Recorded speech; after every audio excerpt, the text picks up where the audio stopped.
언론이 단독이라며 보도를 했습니다. 일본이 한미일 정상회담 성명에 오염수 방류 지지를 요구할 것이다.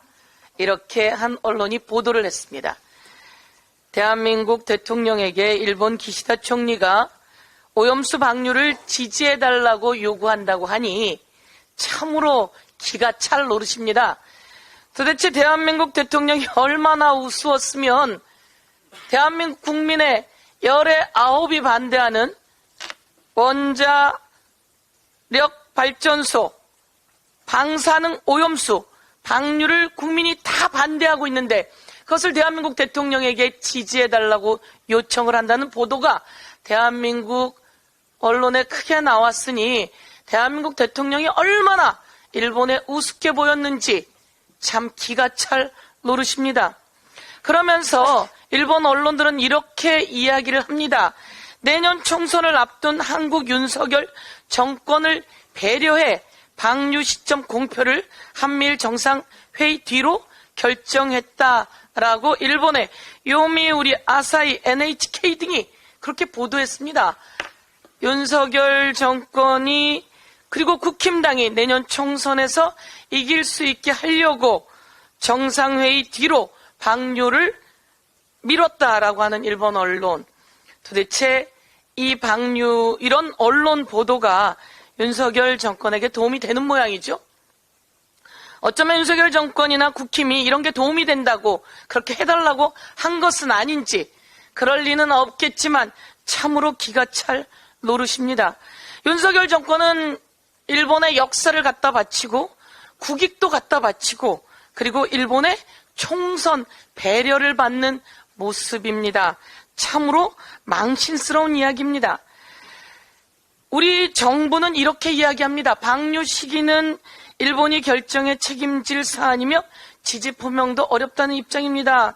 라는 식으로 우리 정부가 이야기를 하는데요. 이렇게 이야기하면 안 되죠. 방사능 오염수 방류 안 된다. 이렇게 이야기를 해야죠. 원자력 발전소 폭발로 녹아내린 노심과 직접 접촉한 오염수 방류는 세계 역사상 처음입니다.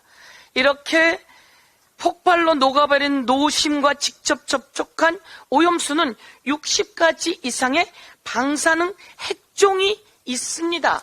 이런 것을 바다에 직접 방류하는 것은요, 냉각수 방류와 다른 겁니다. 역사상 처음 있는 일입니다.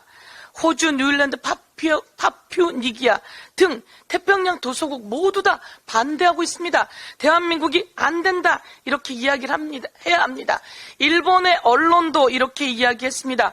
비즈니스 인사이더 재팬이라고 하는 언론이요, 오염수 방류하면 안 된다라고 이야기를 하면서 여기서 이렇게 이야기합니다. IAEA 보고서를 과학적이라며 일본이 증거로 대고 있는데요.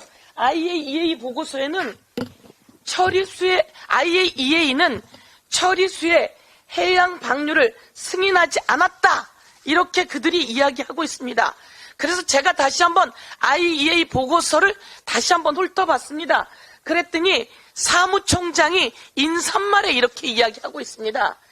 해양 방류 관련해서는 일본 정부의 국가적 결정이며 이 보고서는 그 정책을 권고하거나 지지하는 것이 아니다라고 하는 점을 확실히 밝혀둔다. 이렇게 IAEA 보고서 서문에 또 써 있습니다. 한 번 더 확인했습니다. IAEA 보고서를 근거로 이야기를 하는데요. 이 사무총장조차 우리는 권고하거나 승인한 적이 없다라고 이야기한 것을 다시 한번 말씀드리겠습니다. 절대 해서는 안 된다. 윤석열 대통령은 가서 안 된다. 안 된다 이렇게 이야기하십시오. 그렇지 않으면 역사가 평가할 것입니다. 한 말씀 더 드리겠습니다. 잼버리 관련해서 왜 잼버리는 온 세계의 청소년들이 도전하고 그리고 각국 나라 청소년들과 함께 교류하는 것입니다.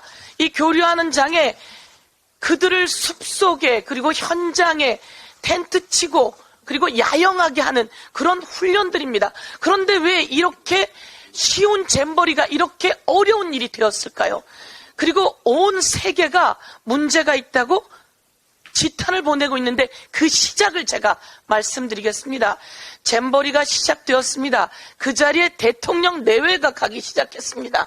대통령 내외가 가니까 입장하던 청소년들의 짐을 뒤지기 시작한 겁니다. 조사하기 시작하고 검사하기 시작하면서 줄이 계속 늘어졌습니다. 8시간 그 이상 시간 동안 청소년들이 기다리면서 쓰러지기 시작한 겁니다. 쓰러지면서 집에 전화한 겁니다. 나 너무 힘들어 라고 하니까 이 부모가 다시 이게 뭐죠? 라고 영국 정부 등 자기 정부에게 연락을 하게 된 거죠. 그러다가 전력이 모자라서 또 핸드폰 통화도 이틀 동안 안 되었다는 겁니다.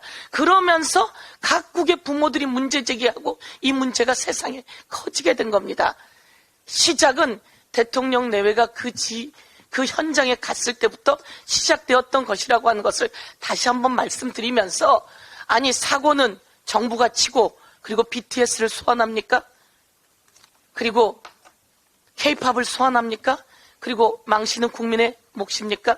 이제 다시 한번 K-팝 관련해서 태풍이 불어오는데 과연 상암 월드컵 경기장에서 안전할 수 있는지 걱정이 태산입니다. 준비 과정도 안전할 수 있는지 걱정이 태산입니다. 이에 대해서 다시 한번 짚어볼 것을 촉구합니다.